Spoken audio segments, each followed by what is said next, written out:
That's good. Let's start off with whoever didn't have a chance to introduce themselves. And because I was going by the pictures on my Zoom, I'm not really sure where we left off because you're all in different order now. So let's just have you speak up if you have not gone yet and you would like to go next. Let's see. Hey, I'm Kaylee. I haven't went yet. I guess I'll go.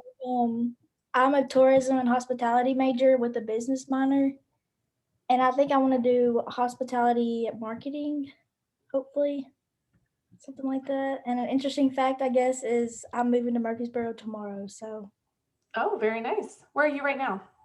I'm in Henderson. You know where Jackson, Tennessee is? Mm-hmm. Very cool. Yeah. All right, so let's see, who else?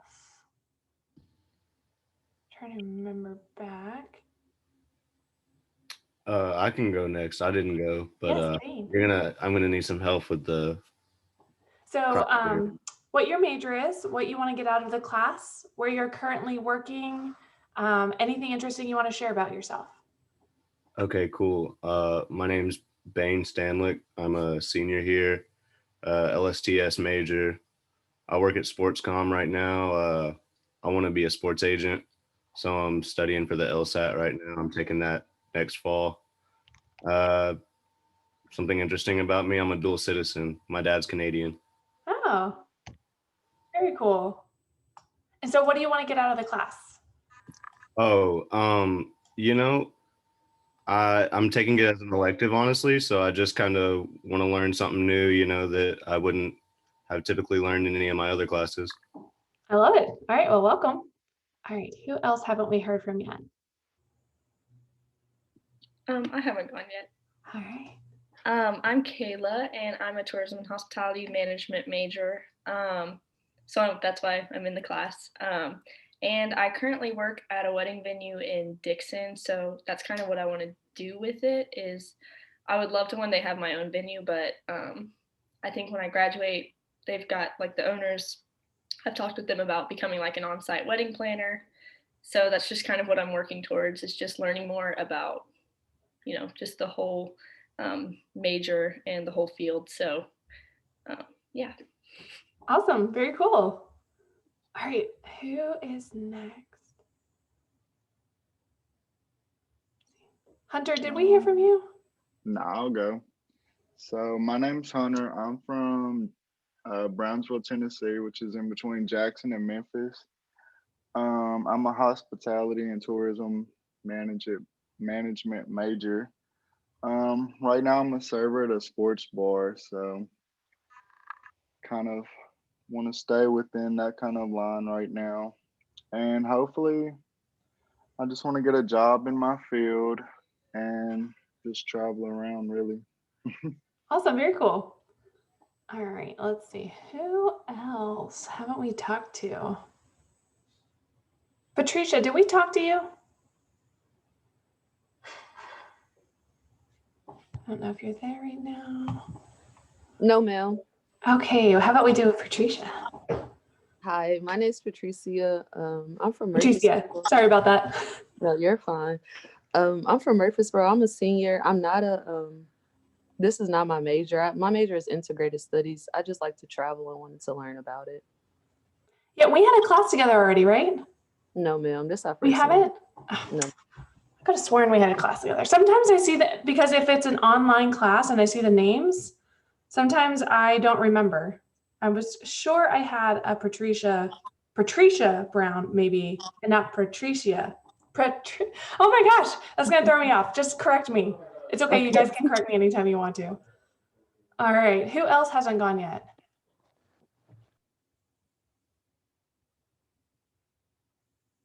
I don't want to miss anyone. Did we? I feel like we did most people on Tuesday. Go to my second page here. All right. Well, then let's go ahead and jump in. So how many of you had the opportunity to start looking at the first chapter in the textbook yet? A little bit? Okay, so Ashley actually noticed something that, and I wanted to bring it up because I think it'll be really helpful as we move forward, that I don't follow. If you've had me before, I typically follow the book pretty closely. We go through the information, maybe we go through some things more in depth or something like that. This time it's not quite as closely aligned. And the reason for that is I really wanted to take a holistic approach to the class. Also, the book is very straightforward. The information is very easy to understand. I don't necessarily need to regurgitate it for you. You are still responsible for the text material for the exams. But again, it's not an overwhelming kind of information. So I liked to cherry pick from the chapters of different topics I thought we could go more in depth into or talk about. And so for this first one, if you've also had a chance to read the whole chapter, you'll notice the chapter is, it jumps all over the place. It's an intro and has all sorts of different topics. So that's kind of how I also approached this first section for the hospitality, is looking at careers in hospitality. What does that look like? How does hospitality and tourism compare? That kind of information. So it's kind of really an introduction to hospitality as a whole and the holistic view of that. So I'm going to go ahead and share the screen and put the PowerPoint up here.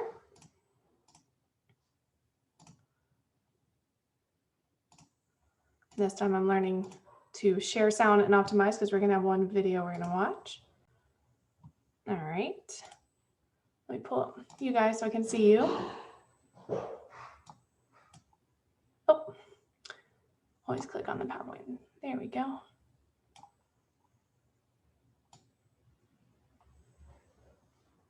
All right, let's go ahead and jump on in. Any thoughts or comments before we get started? Feeling all right? All right, let's go on ahead then. Oh. So the objectives, like I just said, we're going to basically be hitting on some of these key highlights, not only from chapter 1, but from my own experience in the industry, but also from all the time I've had these opportunities to speak with great leaders throughout the industry and things they've brought up and things they've said. I've integrated that all together into this first module that we're looking at. So I really want to start with this quote. Can I have someone read it for me? Go ahead, Maggie.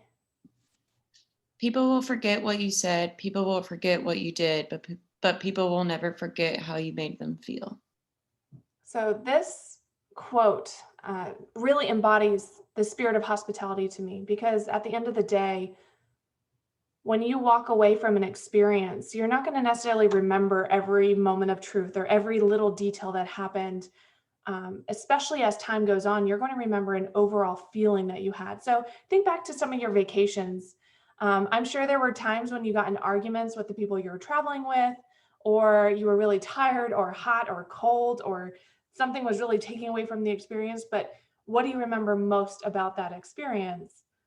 It really is going to be a culmination of all those feelings put together. And so when you're serving someone, you can make mistakes, you can do things wrong, you can have to fix them, but it's really ultimately how they feel at the end of the day. So do you guys have any thought or examples of this or things that really connect to you about this quote?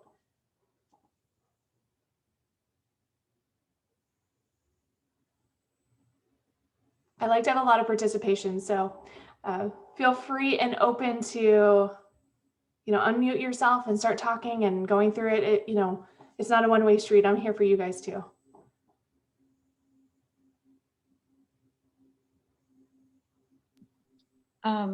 So I've mentioned I work at a bar downtown, and I've worked for them for like 10 years. And some of the best compliments I've ever received from customers is saying that, like, oh, we've been to X, Y, and Z bars all weekend, and like you have made us feel so at home and so like welcome here, like, because our like slogan at work is thanks for being a regular. And so we want everyone, even if they're only in town for a day, to feel like a regular in our bar. And so, yeah. I love that. It's a great differentiation point. Mm-hmm. What else? What else do you guys think?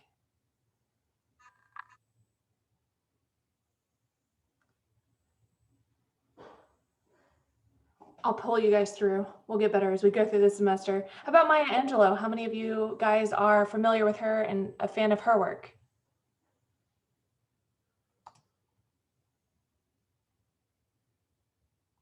What? How many of you guys know who she is? You guys familiar with her? A little bit? Oh, sadness. So I actually had the privilege of seeing Maya Angelou speak back when I was in college. Inspirational. She's a wonderful person. I'm not going to get too much into her history, but she's written a lot of poetry. She's done a lot to really further the not only the Black cause, but the cause of women and the cause of anyone who needed picking up. But she did it through these very inspirational ways, and she's an incredible woman. So if you're interested in that at all, Maya Angelou is phenomenal. Her literature is phenomenal. Her poetry is phenomenal. And she was very inspirational when I saw her. I was very impressed. So I do recommend looking into her. But, you know, she had these, you know, when you pull a quote out, it's really easy to pick it apart and say, well, this isn't true or that isn't true, or this is, you know, something that embodies it. And so a lot of times we misquote or we don't use quotes correctly. But this, I think this quote not only embodies hospitality, but embodies the kind of spirit that Maya Angelou put out into the world. So she's an incredible woman. So I hope you guys look into her. Any other thoughts before we move on? Are you guys okay? It's so weird not being with you guys in person and being able to walk over to you, because when I make eye contact, you guys are like, okay, I'll say something now, but I'm like trying to make eye contact with you guys on the screen. It's not working, but that's okay. We'll get there. So the next thing is the pineapple. Are any of you familiar with the history and the story of the pineapple as it relates to hospitality? No, I'm seeing a lot of shaking heads. No. So if you ever come to my office, you will notice I have pineapples everywhere. It's not because I personally love the pineapple, although I think pineapples are delicious and wonderful. It's because it is the symbol of hospitality. So a lot of hospitality programs will have pineapples in their logos. A lot of different hotels and restaurants and travel experiences will have pineapples. I've seen Christmas trees with pineapples on them in hospitality settings. I will give you the short rundown, and then I do recommend watching this video. We're not going to watch this one together, but it's a great history where they actually give you all the details about, and it's pretty concise. It's about 10 minutes about how pineapples became this symbol of not only hospitality, but luxury. So this really had a lot to do when the New World was being colonized. And so as the seafarers were going back and forth, the pineapple was actually extremely expensive because it was only found in certain locations. So when it was brought back to the northern parts of the US or was brought back to England, it had to come with a captain of a ship because it was such an expensive fruit. And so they would usually put it out as a symbol of welcoming them back to their home port, and people would come and have a party. And so it just evolved over time to become this symbol of hospitality. But you can get a lot more details by clicking on this video. So when you see the cover of our textbook has a fountain that's shaped like a pineapple, or you see pineapple symbols, or you see it integrated into architecture, that really what this comes back to is the history of how the pineapple was shared among people once it was transported from the locations of being farmed into the new world, the new colonies, the new places that it was taken to. So I love the pineapple. I have it all over my office. But we are going to watch this video. So when I was looking through the textbook, there was this long section about the history of hospitality and tourism.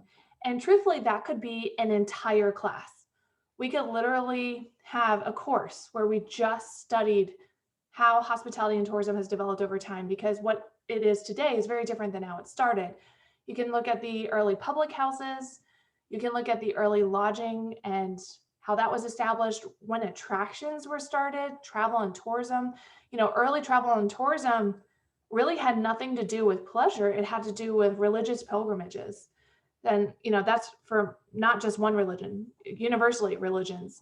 They would do pilgrimages to sacred sites. And that was some of the earliest starts to attractions and tourism and travel, although we might not call it the same thing. Lodging and facilities were very different. Cleanliness standards were different, bathrooms, all of that. So very interesting. This started very early in the history of mankind because people have always been interested in travel and tourism. So rather than go through and it would be hard to pick and choose which elements that I want to speak about like they do in the book. I think the book gives a pretty good, just basic broad overview, but I did find this really cool video about the start of restaurants. So are any of you familiar with when restaurants started? The history of restaurants? Well, you're about to find out. It's not as long as you think. This is not to say that there wasn't food available for purchase prior to the start of a restaurant, but the concept of a restaurant is actually relatively recent. So we're going to watch that now. See if this works on here. I hopefully clicked all the right things. Grammarly does more than catch errors. Find really good, perfect words that make your writing sharp or explicit or excellent. Dinked it. I'm Alex Berman, and you're watching Selling Breakdowns. In most major cities, you can sit down to different meals from all over the world. We take it for granted that you can eat sushi in Paris, burritos in Chicago, and a burger in Nairobi. But one of the most surprising things about the business of dining out is that it's a surprisingly new one. Sure, you've always been able to buy cooked food, but the concept of a restaurant is only about 200 years old. And the man who really started the boom was Georges Auguste Escoffier from France. I mean, where else do you think the godfather of the restaurant business would come from? Today we're going to look at the innovations Escoffier brought into cooking and dining, and also examine why restaurants are often said to be the hardest business of all. The word restaurant means restorative, and likely refers to rich broth soups that would restore people's energy and health. There's a claim in France that the first restaurant appeared in 1765, run by a Mr. Boulanger, but there's no actual evidence for it. Here's what we do know. Many people in the cities wouldn't have had their own kitchen and would have either bought cooked meats from the inns and taverns or whatever was available from street vendors. In cities like Paris, there were strict guilds and rules, so a vendor would have been forbidden from selling a range of foods. For the aristocracy, the fine dining was mostly found in the great mansions and palaces, or in hotels. However, after the French Revolution, at the end of the 18th century, many of these aristocrats took a trip to the guillotine. Before Escoffier, being a chef was not a very attractive job. You were still a servant, the kitchens were hot, and it was pretty dangerous. And for diners, the few restaurants that existed were chaotic. Food would be inconsistent, and dishes would come out in a very haphazard order. Escoffier had been learning the business since he was 13, and after a 7-year stretch in the army, he opened his own restaurant in Cannes. But it was in 1884, when he moved to Monte Carlo, that he began to change the industry forever. He ran the kitchen for the new Grand Hotel, owned by legendary hotelier Cesar Ritz. Here, Escoffier introduced the brigade system. This is where all the chef names come from. Chef de partie, who's in charge of the pastry, saucier, who does the sauces, commis, a line cook, who's often a young chef learning each station. By splitting it up this way, like a manufacturing plant, it was possible to know how long each dish took, and the chefs on that section would be focused on just a few steps, so they could perfect the process and be consistent. Escoffier also introduced the hat and scarf to keep sweat out of the food, as well as banning smoking and drinking that were pretty common in kitchens at the time. His greatest impact was not in Paris, but when he moved to the Carlton Hotel in London. The English restaurant scene was almost non-existent, since the aristocracy had stayed in place and kept employing the great chefs in the private houses. Escoffier changed all of that and was the first person to ever offer an a la carte menu in Britain. The World Wars limited the growth of dining in the first half of the 20th century, but from the 60s onward, there'd been no looking back. And most traditional chefs' training is still based around Escoffier's cooking manual, Le Guide Culinaire. Despite all Escoffier's help, the restaurant business is still very hard. Around a quarter of new restaurants fail in the first year, and about 60% fail within 3. And it's because there are a lot of factors going against you as a restaurateur. You need a lot of capital at startup, and if you don't start strong, then you'll never build the word of mouth that you need to build up some steam and keep the restaurant going. Another major challenge is stock management. If you're cooking fresh food, that has a very limited lifespan, so you can't make big savings by buying in huge bulk because you'll have to throw a lot of it away. What's more, a lot of your stock is paid on delivery, so cash flow can be a major headache. For first-timers, the biggest mistake is the idea of following your dream and offering food that you would like, or your dream courses. This is a major mistake in restaurants. That dream almost certainly doesn't match what the market wants or is ready for. You might want to have a rock and roll themed ramen bar, but does your neighborhood? You have to be very honest about who your customers will be and where they'll come from. Then advertise, run promotions, and break your neck to get people through the door. The quality of the food and service is what gets people to come back, but when you launch, it's all about getting people in the seats any way you can. Want to learn more about business theory and history? Be sure to like and subscribe to be notified of our next. All right. So what do you guys think? New information? Yeah, and I love that because I didn't realize it was that much effort put into. Yeah, go ahead, Caitlin. I just didn't realize it was that a lot of effort to go into a restaurant. Like I didn't realize there was all this stuff you had to think about. But it's interesting. Yeah, I think restaurants tend to be the first business that people are like, oh, that's my dream. I'm a great cook. I want to go into restaurants. I want to do this. And one of the things we're going to talk about when we get to F&B is that there's a huge difference between a chef and a restaurateur.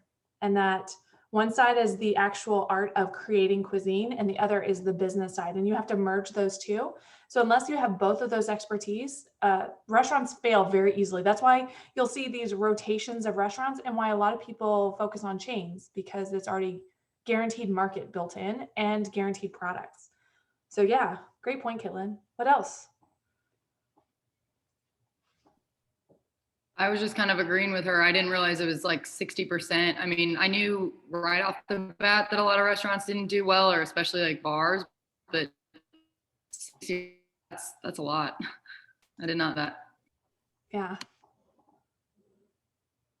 I think it also comes back to small business, that when you start as a small business, you have to wear so many different hats, that you're not just doing the operation or the actual physical production.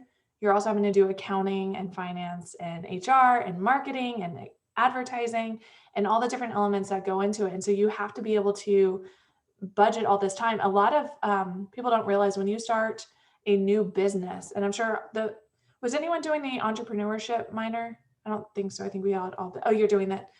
One of the things I'm sure they'll talk about is when you start a business, you are spending 80, 90, 100 hours a week, and you're still not having enough hours to finish everything to start a new business. And then once you get past that growth hump, then you can start to equalize. And that's especially true in restaurants where he's absolutely right. Your capital, you have these high capital costs, low barriers to entry. For low barriers to entry, essentially what that means is that anyone can start a restaurant. You don't need a lot of experience. You just have to have someone willing to give you the capital if you don't have it. So it requires this high capital. So you have to do this return on investment within a certain period of time. But it also is a cash heavy business. So there's a lot of supply and demand because of how quick the turnover is. And when your supplier gives you supplies, unless you have a contract that allows you to wait 6 months to pay them back, you're having to have high liquidity or high cash flow. So yeah, it's definitely a challenging business, and a lot of people don't realize that. What else stuck out to you guys?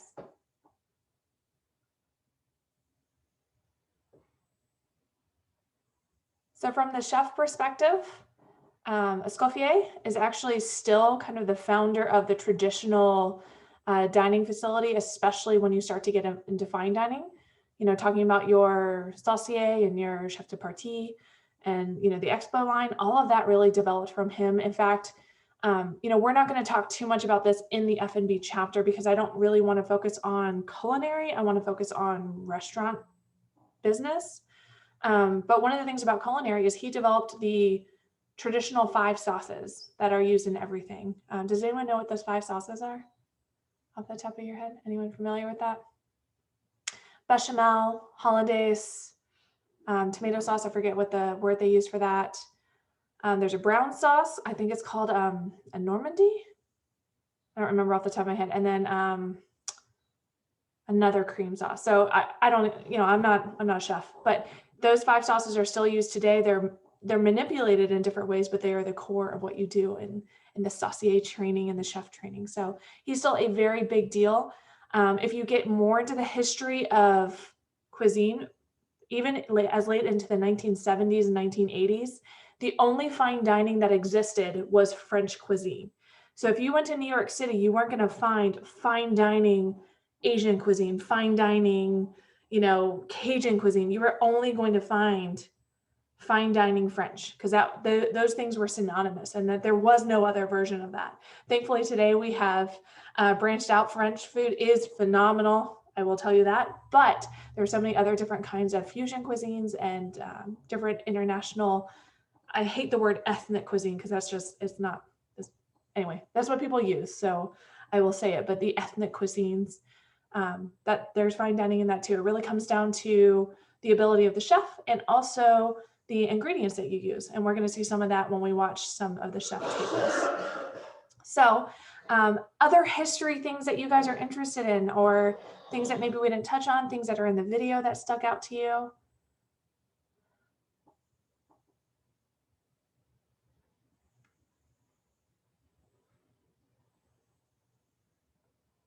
So yeah, I encourage you to make sure you read the parts in the textbook too. There's some fun stuff going on in there where they just, again, they're breezing through the fact that we can have an entire course on this. Back when I was in, I want to say 6th grade, that was a while ago, we could write a paper on Egypt, and we could pick any topic we wanted. And even back then I picked F&B. So I wrote an entire research paper back in the day before internet, having to go to the library and get my books out to get all my resources about food and beverage in ancient Egypt. And it was absolutely fascinating. Yeah, I loved it. It was so cool. I've always wanted to go to Egypt. I haven't been yet. So Amy, someday I will go and I'll get your advice on what I should do there. But what's that? I'll be your tour guide. Oh, I love it. Let's do it. Let's make a whole trip. But you know, wine was developed in ancient Egypt that long ago. Fermented drinks have been around for a very long time. It was one of the safest drinks to have because it killed all the bacteria. So just some fun things about that. All right, so let's go ahead and go back to the PowerPoint. Pull that up. And we're gonna move on. So as I move this out of the way, know what I'm talking about here. Tourism versus hospitality. This is one where I wanted to ask you guys, what do you think is the difference between tourism and hospitality?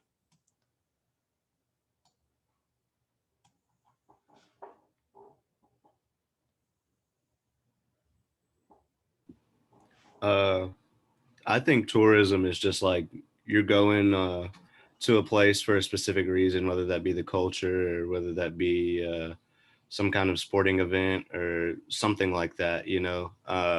Whereas hospitality is just like, you know, like Southern hospitality, you know, everybody comes in, you know, everybody's friendly, stuff like that. I don't know. You're on the right track. You're definitely on the right track. What else do you guys think? What I think about it is like tourism is kind of like the action or where you are and what are you doing or what's the purpose of you doing there. But hospitality is more than what you said at the beginning for the quote is how you feel there, what do you get out of there, what's your experience is going to be. That's how I think about it. Yeah, you guys are definitely on the right track. So when we think about tourism and hospitality major, and we've differentiated between tourism and hospitality, and you have classes that are tourism and classes that are hospitality, how do you decide kind of what your career path is? How do you decide what the difference is? How do you differentiate that in your mind from that perspective?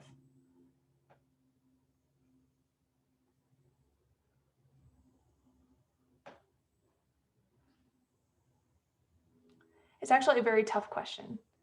And one I continue to think about, especially with this program, because I came from one that was purely hospitality. And so being in this tourism and hospitality, I spent a lot of time thinking, okay, well, what is it that really makes them different? And how do we differentiate as far as careers and options and pathways? And what does that look like? And so the best way I like to describe it is tourism is a much more macro approach. This is exactly what both Bain and Amy were kind of getting at.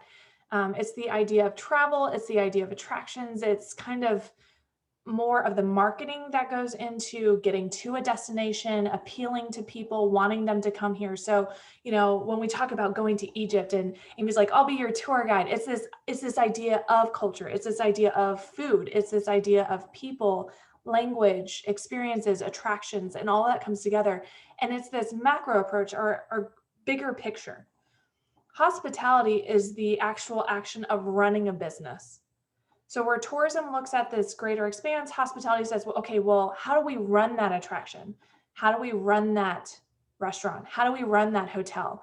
And that's really where the differentiation point is. So when we get into the second section of this course, we're going to start with travel and tourism.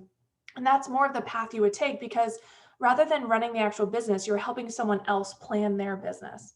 Now, travel is kind of the in-between, it's their intermediary because you're getting someone from point A to point B, and that is an operation that you're running. I'm not saying that tourism doesn't have operations, but it's a little bit different approach in what you do. So hospitality is kind of this micro approach to looking at service-based business, where tourism is a macro approach. What appeals to people, what brings them to the table, and how we want them to come here.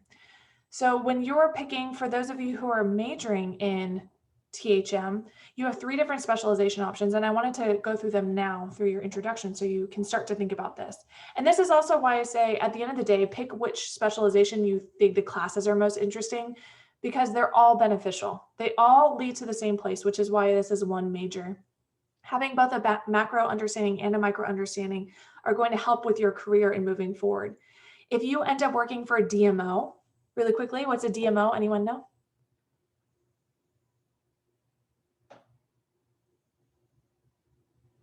It's a destination marketing organization, and we'll get to that with some of the terminology in just a moment, and we'll explain that.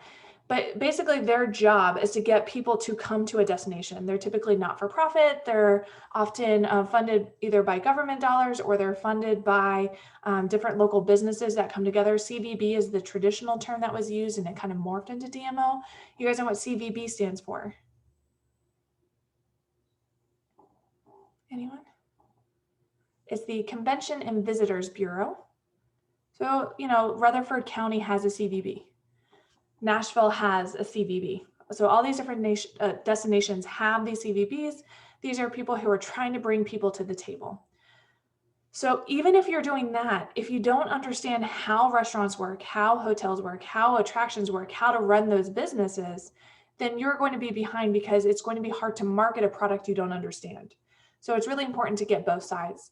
The 3 different options you have are the travel and tourism management specialization. And right now the classes, I might change those in the future. I'm doing a lot of curriculum development right now. You do destination management, which is it's heavy marketing, but also looking at management of the destination, which is a little bit different, how you build the infrastructure.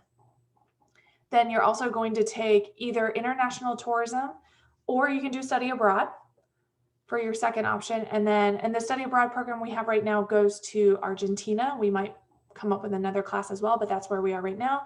And then the third class is, I think we recently changed this. It's going to be for you guys, basically a recreation course through the LSTS side, because that is what connects us to LSTS is the recreation, and that might appeal to you. For hospitality, the 3 courses you're going to take is, one is Principles of Lodging, which really looks at hotel operations. I'll probably even rename it to hotel operations at some point. The next one you're going to take is F&B Tourism. And I absolutely love that class. Even though it has tourism in the name, it's very applicable because it's understanding how F&B motivates different parts of the operation. And then the third one you're going to take is the food service class, which you actually take through nutrition and food science. For event planning, we're still working on getting a great event planning curriculum together, and I'm hoping to bring someone in who can help me with that. Right now, you're going to take program planning and LSTS, which is basically an applied class where you design your own event. It's typically a small event, some sort of sporting related, where it's also fundraising, and you get to go through the different points of that. Originally that was in our core, and we switched it with event planning. So everyone has to take event planning, because I think everyone could benefit from that. Event planning is, I don't care which part of tourism and hospitality you're in, events are part of it. So you definitely need to understand events. The second course right now is Field Studies. It's basically a mini internship. This is something you'll have to find on your own. And you need 100 hours over the course of the semester. We recommend finding someone who will work on a project with you. And when we have the events section of this class, I'm actually bringing in someone from events from MTSU, and she brings in students all the time. So she's also going to talk about some opportunities you could work with her on campus-led events. And that's not, and when I say that, I don't mean like student groups. I mean events that come to campus. We actually have a strong event space here, different meetings, corporate events, student events, fundraisers, career fairs, the whole 9 yards. There's a whole bunch of events that actually happen here on campus in our facilities. And then the third class you take for that one right now, I think we changed to human resources. So I would like everyone to take human resources, but I'm trying to figure out where it would fit into the curriculum.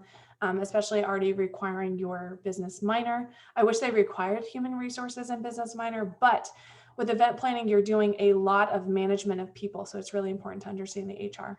So those are your 3 specialization options in THM, and kind of an overview of the difference between tourism and hospitality. They're highly interrelated. They are important to understand in conjunction with each other, but they also serve different purposes, one being the micro and one being the macro approach. Any thoughts or questions on that? About the minor or the specializations? Or I had a question about the travel abroad course, and like how's that looking? Because they asked me if I wanted. I'm kind of like putting off doing the international to hopefully do the travel abroad eventually. yeah, so the reason we have an either or is because it does cost extra money to do the study abroad program. So I don't want it to prevent you from doing that specialization because you can't afford to go. Our goal is, we're not doing it this year. We thought it would not be the best time right now to go abroad with so many questions up in the air, but we do plan to have that back next year. I think the time we're looking at probably doing it either in January or March, either before the semester starts or over spring break. And it's a 10-day trip to Argentina. And it's done in conjunction with, I want to say, fermentation science. I think we go with, because there's a lot of wine in that class. So yeah, it's pretty cool. I haven't done it personally. Dr. Wu, who was here last year, the last time we did it, was the one who took the class. I think for the next one, Dr. Dunlap will be going on that. So if you have some questions, Dr. Dunlap can definitely help you. Are you familiar with him, Tyler? No, I'm not. So he is the program coordinator for leisure sport management, which right now we are under that program. And Dr. Dunlap can definitely help give you some more information about that study abroad class. So I was actually going to do the one for New Zealand. Mm-hmm. Yeah, you want to talk about that, Svetlana? Because that's another option we have, and that's done with geography, right? I'm not sure, but I know that they were going to bring in an honors course into it. I was going to do it in May, and then they said New Zealand is open, but they're not allowing travelers in at the moment. And so then they asked, would you prefer it to be in August or over New Year's, which I already have trips planned for those dates exactly. And I'm not canceling out on those. So they did switch it over to New Year's, where it would be about 16 days in New Zealand, all over. It looked like an amazing trip, lots of hiking. So you wouldn't really have to worry about gaining a few pounds. I can tell you that. I already bought my hiking shoes and everything for it. But yeah, so if you could do Argentina in March, that would be fantastic, because then I'll be graduating right after. And I still want to cross off studying abroad on my list of things to do in college. I agree. I studied abroad 3 times, all short trips like that. Well, 6 weeks trips. I highly recommend it. Any chance you can get to do that, I definitely recommend it. Svetlana, definitely reach out to Dr. Dunlap and let him know, because he's still deciding on some of the dates for that. So let him know that you're interested and that you'd like to go in March, and that way maybe that can play an influence on what he's looking at. Awesome. Thank you. Yeah.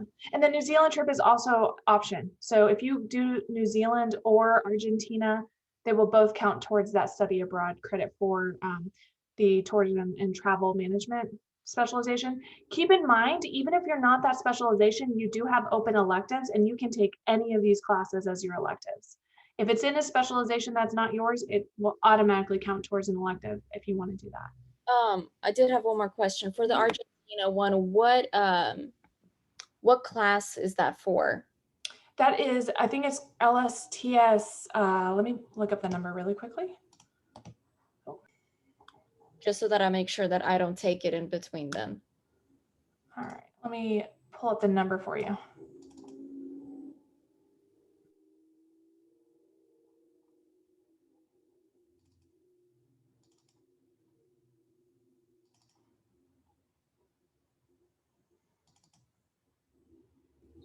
So by taking that study abroad class, does that like cover a whole course? Like, okay. It's a 3 credit class. So one of the Okay. things you have to keep in mind is that you'll pay for the credits through the university as part of the semester, but you'll also pay for the study abroad. And then I think for Argentina, the flight is not included. So just something to consider. It is a little expensive, but I think it's worth it in the end. The class is LSTS 4850, and it's called Cross-Cultural Perspectives. And you actually have access to on D2L, I have the entire curriculum on there, and you'll see that listed there as well. Awesome. Thank you. You're welcome. What other questions do you guys have? You said Dr. Dunlap and health and human performance. Is that right? Yes, he's in HHP. We're all in HHP, yeah, Health and Human Performance, but he is the program coordinator for leisure and sport management. Okay, cool.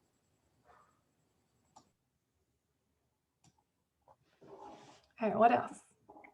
And if you guys were interested in New Zealand, then it's Ray Wiley. He's the one for New Zealand. Yeah, and do you want to put that in the chat for us, Svetlana? Thank you. All right, awesome. I'll pull up my chat in case you guys are chatting over there. All right. So moving on.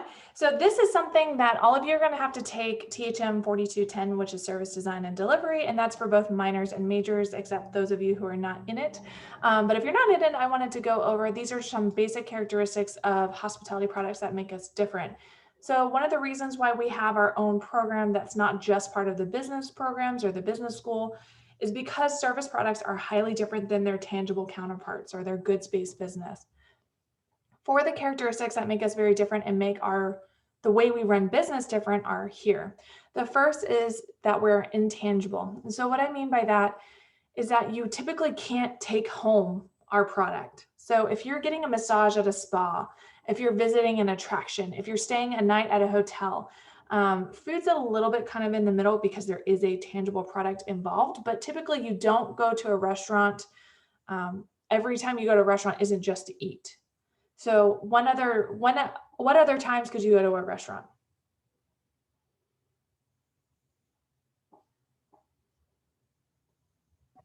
Like, why would you go?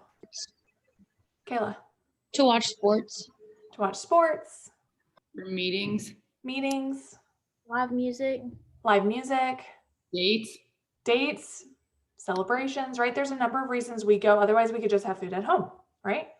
So in that way, you're still going for an experience that you're not bringing home, that your core product, and I'm not going to get too much into marketing, but your core product, why you're really going, isn't always the food itself, which is why there are restaurants that don't serve great food and that are still in business, like Dave & Buster's. You know, their food product isn't great, they're overpriced, but you're going for the experience. Rainforest Cafe is another example. You know, some of these themed places, they stay in business because people are there. I would put Hooters in that category. You know, the I think it's called Breastertainment. You know, the idea of going in for an experience. There was a place in Houston called Chula's, same thing, Twin Peaks, all that kind of stuff. That people don't go just for the food, they go for the experience. So in that way, they're also intangible. So the intangibility, the fact that the majority of our products in our business aren't something you physically tangibly bring home. You might have a tangible element of it. You might buy souvenirs, but you know, you go on a vacation to Disney World or to Egypt or to Argentina, you're not bringing anything home with you about why you went, your experience. So that makes it very different from a goods-based product where someone is physically bringing home the product that they're buying, whether it's a cell phone or a car, or, you know, for that matter, oil. You know, it's a physical, tangible thing that you're bringing. The next thing that separates us is something called inseparability of production and consumption. And this goes hand in hand with intangibility.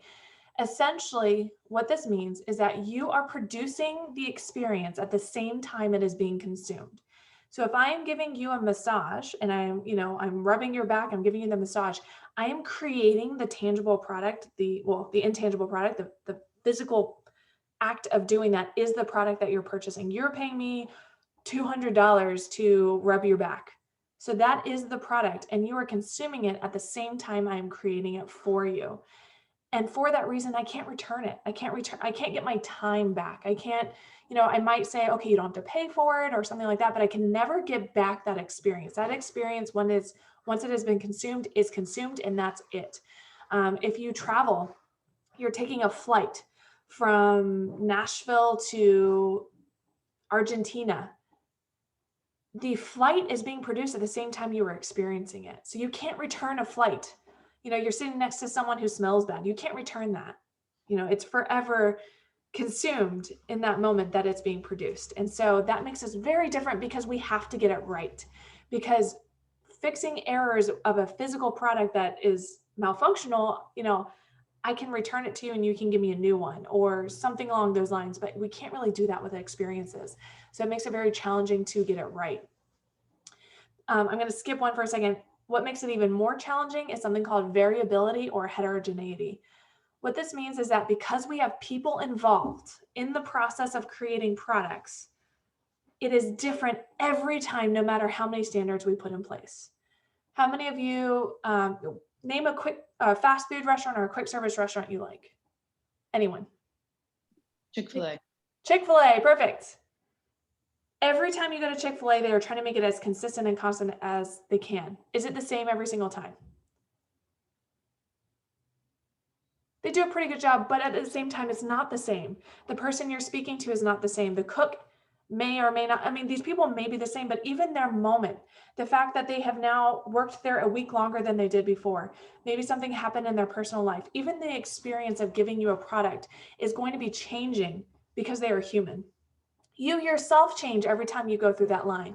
So sometimes you may be going through and it's a beautiful sunny day and you're really happy and carefree. You don't have a lot of work. You have a great day in front of you. You're going to pick up some food from Chick-fil-A and go eat at a picnic table outside somewhere and enjoy the day. That is going to put you in a very different mood when you order that food than if you're in a hurry. I have to just eat something really fast and I have to get going. Oh my God, this line's taking forever. Why can't they get it right? They didn't give me the right sauce. You change, your mood changes, and your mood changes that experience. And so because we are producing it at the same time it's being consumed and we are people, there's variability and heterogeneity in that experience. And it's not just caused by you, it can be caused by other people in the environment around you. Why do we keep going back to experience the same thing over and over again if it's always the same?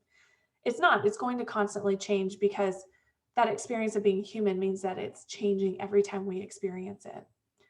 And the last thing is perishability. So be very careful with the word perishability. This is not the same as perishability of food. So tangible physical goods and products also have a perishability. They have a lifespan. Batteries have a lifespan. Things start to decompose over time. That still exists. What we're talking about in perishability in these intangible products is that if I don't sell it now, I can never sell it again. What do I mean by that? If I have a hotel room and I don't sell it tonight, I can't sell tonight's room that didn't sell tomorrow when there's more demand. That night is gone forever. And that's one of the things that is really hurting hospitality and tourism products right now in the COVID market, is because this time we're losing is gone forever. I can't just store it and sell it to you later. It's gone. The event space that's not being used is gone. The restaurant seat that's not being filled, it's gone.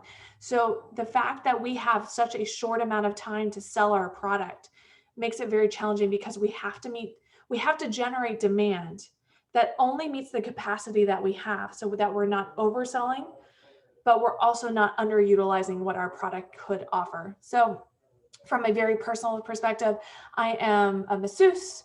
I'm going to give massages. They last 1 hour and I like to work 8 hours a day. Well, if I don't sell one of those 8 hours a day, that hour is gone. So that hour is wasted, it's lost. And so we have this perishable good that we are giving. So these are some of the characteristics that make us very different from goods-based businesses, which is why a basic business degree is really important, because the fundamentals are the same, but we have specialized things that make us different and make us have to make different decisions strategically in order to be successful long-term, especially when we face different challenges such as COVID right now. We can't necessarily just, if I'm a distillery and I sell a product like Jack Daniel's, and right now, people really need hand sanitizers. Let me switch over, do some public good, make good name. I'm still selling my Jack Daniels, but I'm not doing my tours. So how much of my business is dependent on those tours? And that's why we have to do some diversification of our portfolio, our business. Disneyland hasn't opened since all this started back in March of 2020. You know, we're coming on a year of the parks being closed. They recently signed a contract to use the Disneyland Hotel to help administer vaccines. So you have to start to diversify and be creative in order to stay afloat, because we have this perishability of space and time. And so they're trying to utilize whatever they can, because right now we're not using the hotel because it's closed. Questions, thoughts, comments on the characteristics of hospitality products? No? Feeling I good was about just that? gonna say,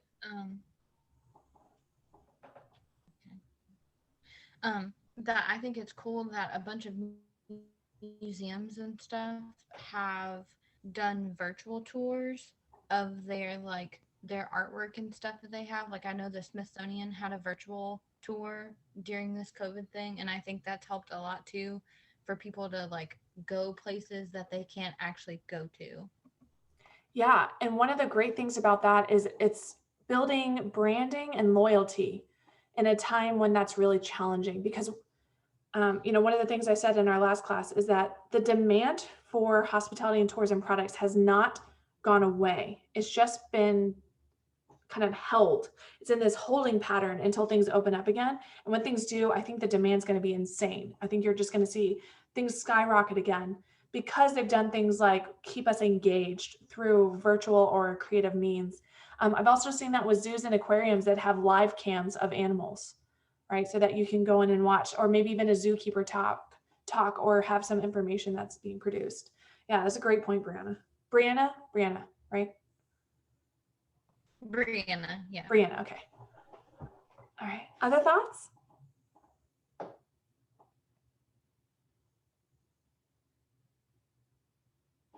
All right.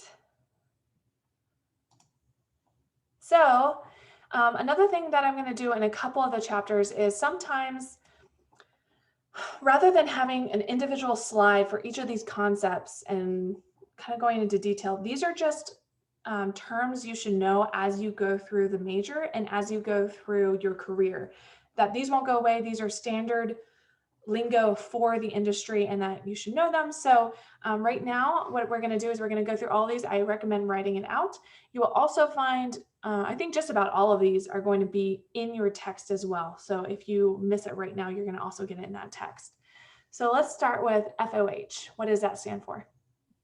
Front of house. Front of house. And what does that mean, Maggie? Just the people that work in the front of, or like the area where the customers see you. These are the customer facing employees. So servers at a restaurant, bartenders at a restaurant. For that matter, it can be bussers.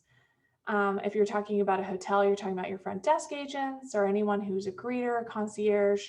So anyone works with a customer facing position. All right, so it is BOH. Back of house. Back of the house. And what is that? The people that work in the areas that customers do not see them. So usually kitchen, cleaning crew. Would you consider like the, why am I blanking? The people that turn the rooms, would they be back of house? Yep, housekeeping. Housekeeping. Thank you. I don't. Back of house. Yep, that's exactly right.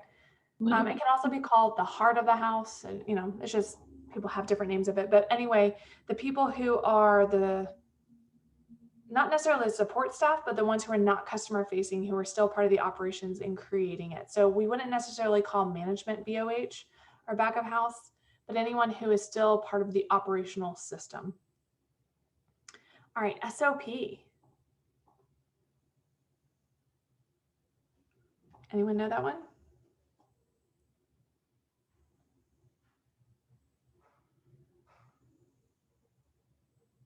So this stands for Standard Operating Procedure.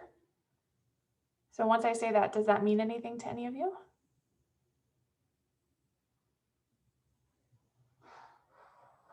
Okay, so what a standard operating procedure is if you have a manual at work and it tells you what you're supposed to do or how you're supposed to do that, it's called an SOP. So these are the standards of how we run the business. So you might have an SOP for closing down the bar at night, doing your till. You might have an SOP for opening in the morning. You might have an SOP for serving a table. So your standard operating procedure is that you greet the table within 30 seconds, you put a coaster down, you introduce yourself by name, ask them if they've dined there before, and the script that follows that can all be part of your standard operating procedure. It can go anywhere from accounting and finance to HR has SOPs. These are just the way we run our business, and that way we can hopefully maintain some standards about what that looks like. All right, STAR report.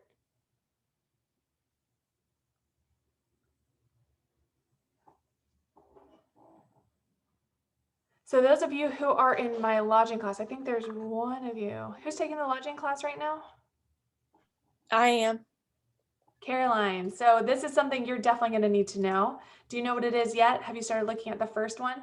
No. That's okay. That's okay. We're still, you still have a week till next week. So anyone familiar with the STAR report? Okay, so this is mostly used in the lodging industry, and for hotels, it stands for the Smith Travel Accommodations Report. This report was developed back in the 80s by Smith Travel Research here in Hendersonville, Tennessee.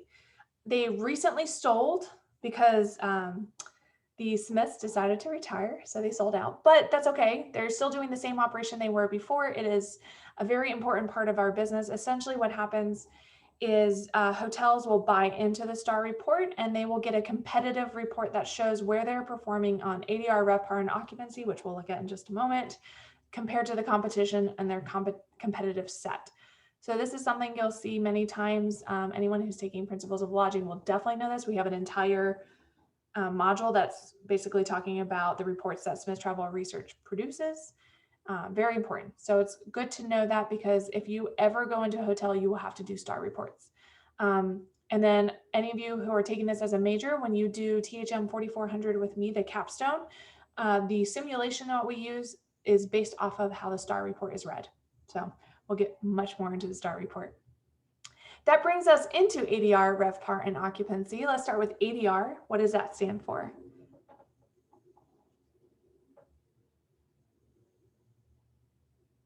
And that's okay not to know yet, because we're still new in all this. So ADR is the average daily rate. So what do you think that is?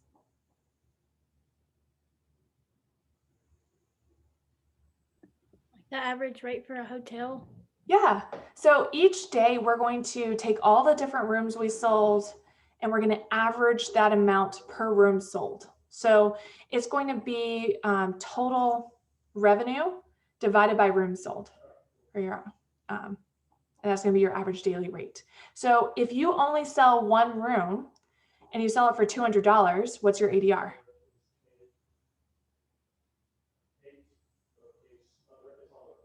It's a super easy question.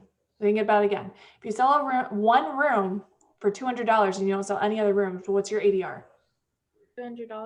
$200, perfect. If you sell 200 rooms and you have $3,000 of revenue, what's your ADR?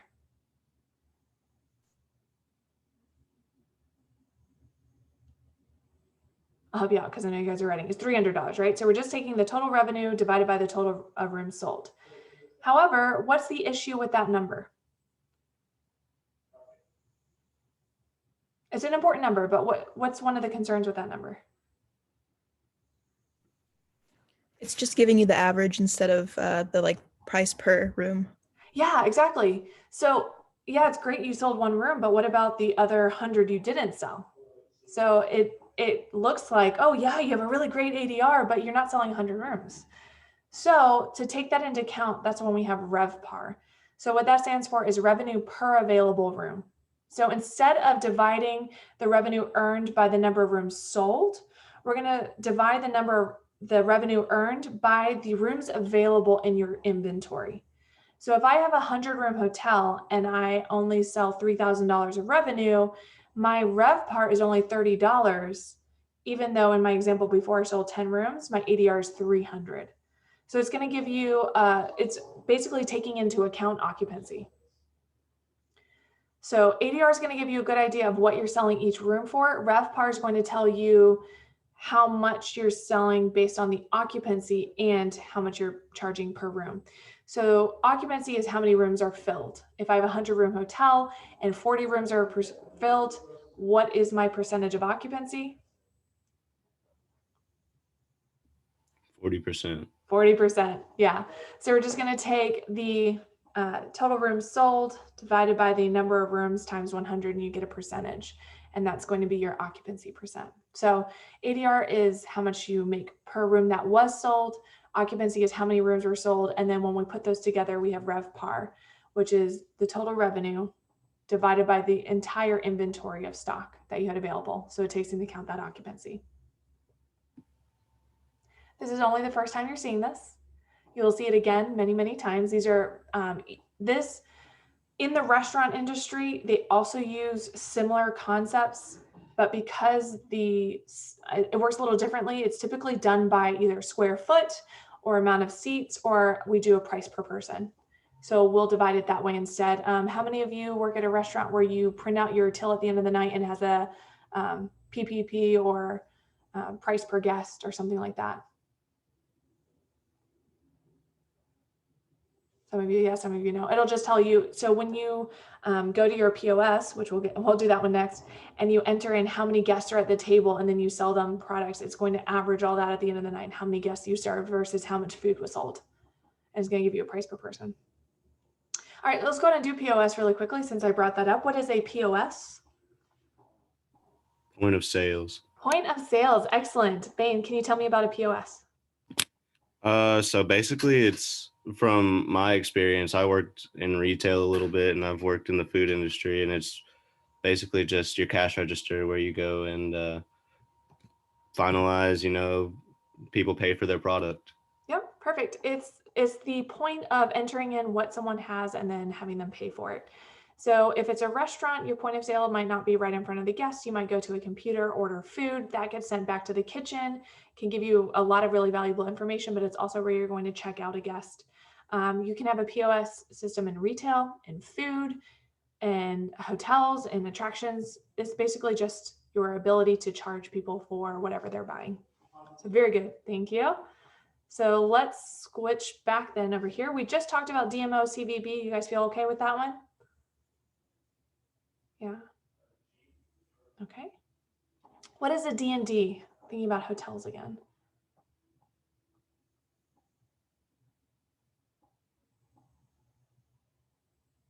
Means do not disturb. So whenever you put that sign outside your door, there have been a number of cases in the legal system dealing with D&Ds. And the main cases that have come through is not necessarily hoteliers walking into rooms that have D&D. They have that right at any point in time. That D&D does not give you the right to full privacy. But there's an obligation in a hotel to safeguard people, their body and their physical belongings. So what was happening was people were putting a D&D on the door, and then a medical accident was happening in the room, and no one was going in to check on the guest. And so they sued, and they actually won many cases that it was the hotel's obligation to make sure that they were safe. So a lot of times what you'll find with D&Ds is that even if a D&D isn't on the door, we still have an obligation as a hotel to at least see the guest at some point during the day, or to walk into the room and make sure everything's okay. So even with the D&D, what we tend to do is not necessarily clean the room, because they've asked that not, but we would still necessarily walk in the room, do a quick scan, make sure everything looks good, make sure no people are in there, and then we'd leave. But that's what that stands for, do not disturb. All right, ROI, ROE. For those of you taking business classes so far, you should know this.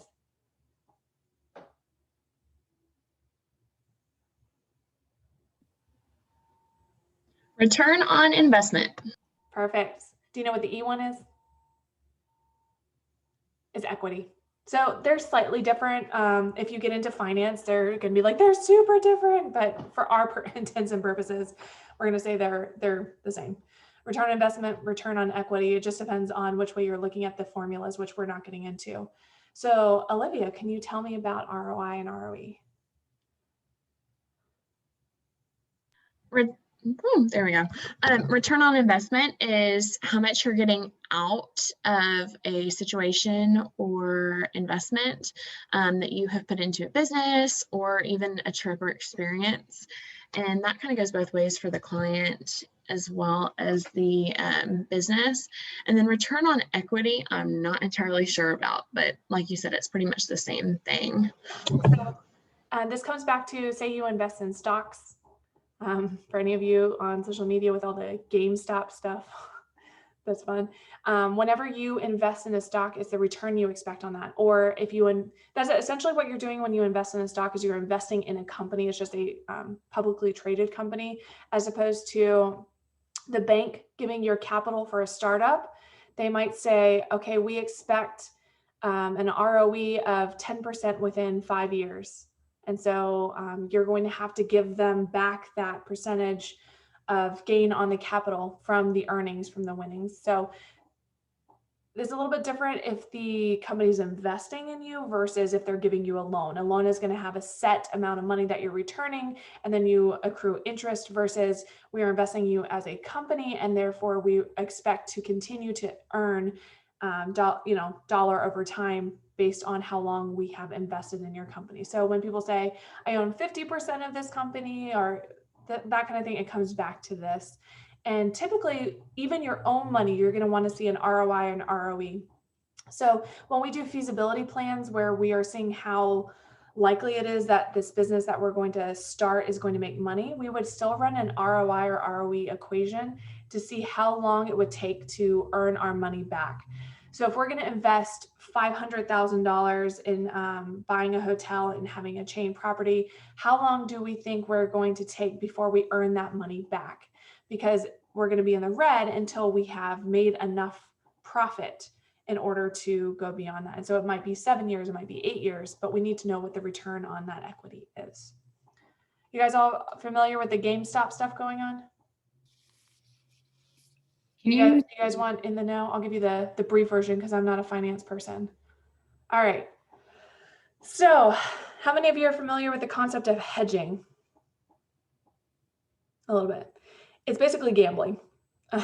You are predicting what you think is going to happen in the market. And so we have these people called hedge fund managers. And what they do is they essentially say, I believe the stock is going to do this. And then I'm going to hedge that. Southwest actually hedged oil. So you can do it that way too, where they thought the price of oil was going to go up. So they bought oil at a set standard price for a 10-year period of time. And that's what helps Southwest be cheaper for a long time. And that's why you notice in the last 5 years, they're no longer cheaper than the competition because they no longer hedge the oil. But what happens with these hedge fund managers is they like to do something called shorting, where they believe that by investing in a stock, the stock's going to price down. And so they're going to invest in that with the prediction that they're hedging that the stock price is going down. And GameStop has been a failing company for a long time, and their stock has not been very strong. So there was a hedge fund group that made a tweet that angered someone, and he went to a subreddit group about financial investments and said, we should all buy GameStop to, just to show the market that we have power too. And so people went on to the stock market and they bought GameStop, and the price of share went from below $10 to at the high point over $500 in less than a week. And if you know anything about stocks, that is not that, like, it's like your stock is doing this and all of a sudden it goes like this. It's just not normal. And what helped it along was Elon Musk actually tweeted "Game Stonks," which is from a meme, and it influenced a lot of people to also buy. And he's not a big fan of hedge funds because hedge funds will try to manipulate the market, and they've tried to do that to his company before. So he's not a big fan of hedge fund managers. So it's highly controversial just because of the reactions. I won't get into the politics of it, but so if you hear anything about GameStop, that's what it's coming back down to. And again, that's my non-financial take. I'm not a financier. I'm not in the stock. Well, I mean, I have stock market stuff, but I'm not a day trader. I don't know all this stuff, but just a quick and dirty on that. All right, going back to our lingo, how are we doing on time? Oh, good. We're going to finish the lingo today and then call it quits because we're going through a lot of information pretty quickly. Can you go over the DMO and CVB, just what it just what it stood for? So DMO is Destination Marketing Organization or Destination Management Organization. It can be either one. And CVB is Convention and Visitors Bureau. Okay. Yeah. Other questions before we move on to the next column? All right, let's look at F&B. What is F&B? Food and beverage. Food and beverage. This should be a really easy one. I realized when I first got here that was not, it's so common to me. I've been doing this so long that I forgot F&B is not normal. So that just means food and beverage. Straightforward. FF&E, do you guys know what that is? That is furniture, fixtures, and equipment. So typically you're going to talk about FF&E when you're talking about renovations or refurbishments. So we say, you know, how long has the FF&E been here? So it can be beds, it can be sofas, it can be chairs and tables in a restaurant, it could be products that are used in event spaces, it can be decorations, anything can be FF&E. That these are typically what we call soft goods redo. That it's not full renovation of space, but we might, so we might do a full renovation every 7 to 8 years, but we're going to do a soft good redo of FF&E every 2 to 3 years. So we're going to buy new chairs or fixtures or equipment, things like that. GM, what's a GM? General manager. General manager, very good. KPI, I'm doubting any of you know what that is. This is a key performance indicator. So essentially, how are we determining whether or not we're being successful? So a lot of people think that the only KPIs are financial based, profit based, but that is not true. A profit based KPI is a lag indicator, meaning it's only measured after performance.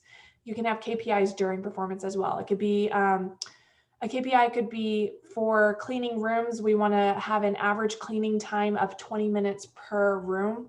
And that could be our KPI. So it's whatever we're using to measure whether or not we're successful. So something to compare it to. OTA. You guys know what OTA is?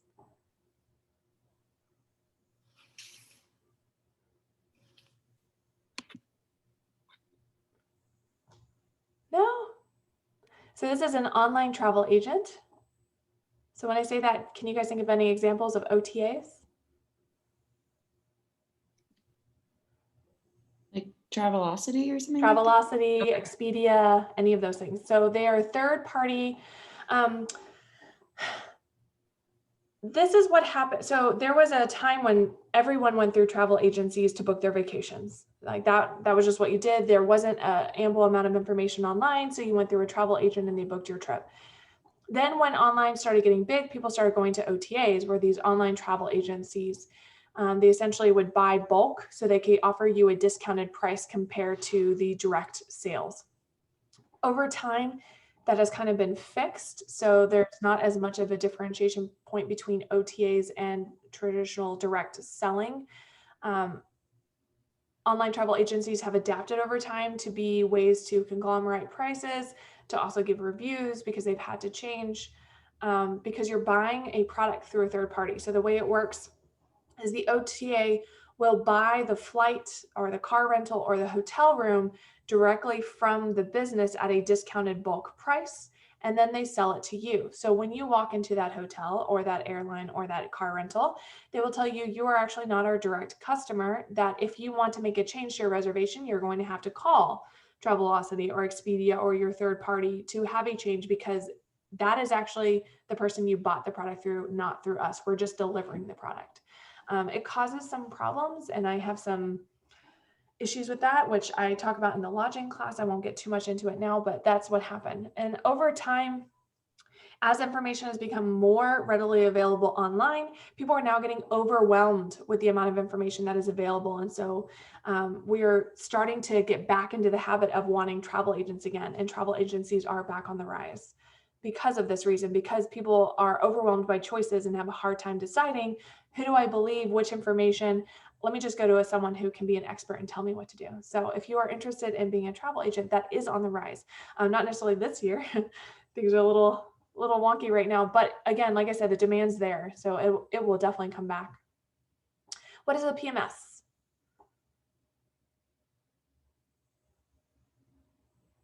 This is a property management system. This POS can be part of a PMS. It is the greater computer system that we use for the entire organization.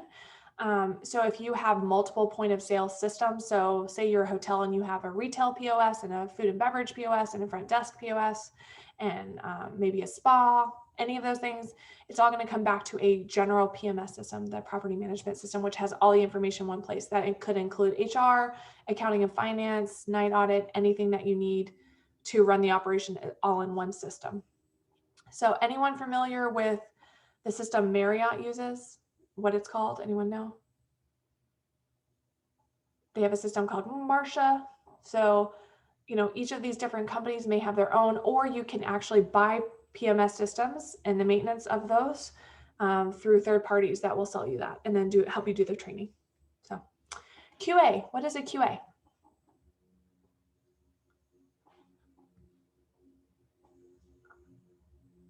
This is quality assurance. So you can have a quality assurance either internally or externally done. So it's basically comparing what you expect versus what is actually there based on some sort of standards or guidelines. So if you have a room inspector who's going to go in after a housekeeper cleans a room and do a room inspection report, they are actually performing a QA or a quality assurance check. If you have a health inspector come into a restaurant to see whether or not they pass the health inspection guidelines, that is also considered a QA. So you'll see QAs done both internally and externally to meet different standards. And if you're not meeting standards, then typically you have to make changes or shut down. All right, what is a rack rate? Anyone familiar with that term? So a term used in hotels. This is the highest published rate. So any discounts you do would be done off of the rack rate. Back in old times, pre-internet, you would actually publish the rack rate on the back of the hotel door. So people would see what the highest price of the room should be. And then last but not least, what is an RFP, especially for my events people? What is an RFP?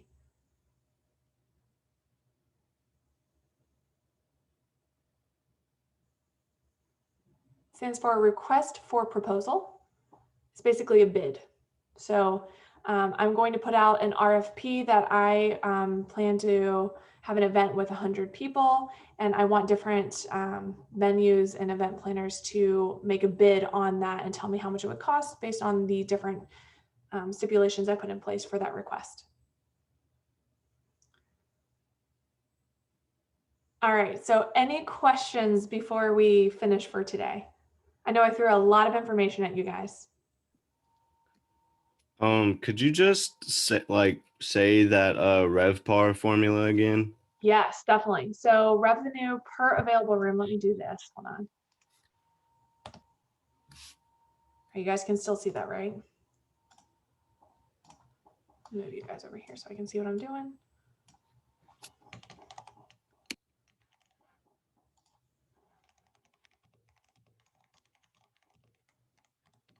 So we're going to take total revenue and divide that by inventory or rooms available. So the reason why I say rooms available is sometimes you'll have rooms out of order.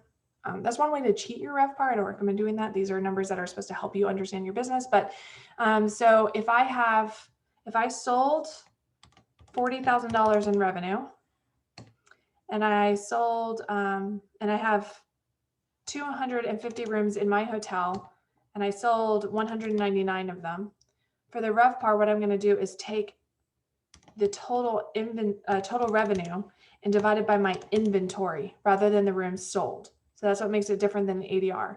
So rather than trying to do the math in my head, let me pull up my calculator.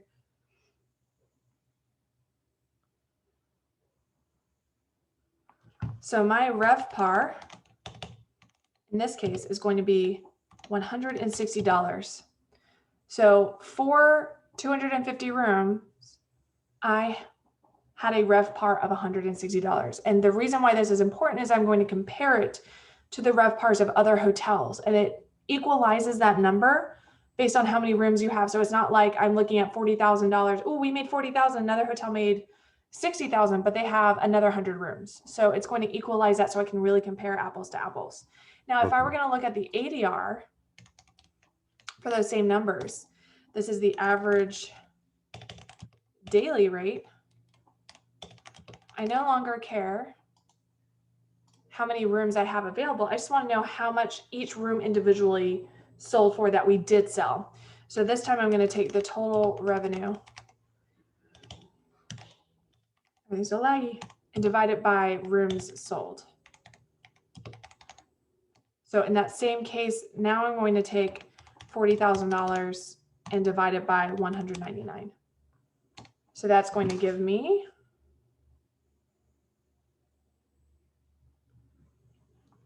about $201 ADR. So in general, unless it's a very rare circumstance, which we're not going to get into here, your ADR should always be higher than your RevPAR, because you'd have to sell more than 100% of your rooms, which is possible, but in very special circumstances, you would have to sell more than 100% of your rooms in order to have a higher RevPAR than ADR. Now, occupancy is the easiest one. You're just looking at rooms sold by rooms available or inventory. And in this case, it's going to be 199 divided by 250, or this is a percentage.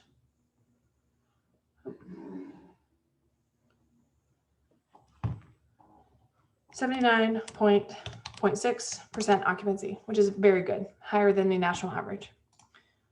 Which there's a daily national average that STR actually reports. They'll send out to all their members. And this is actually times 100 to get a percentage. So occupancy is always done in percentage, ADR and RevPAR are always done in dollar amounts. Does that help? Yes, ma'am. Thank you. Cool. Let's say that. And hopefully my recording will work today and I can share that with you guys so you can go back and look at it again. It didn't work on our first class. I don't know what was wrong with it. Usually it works really well. Other questions?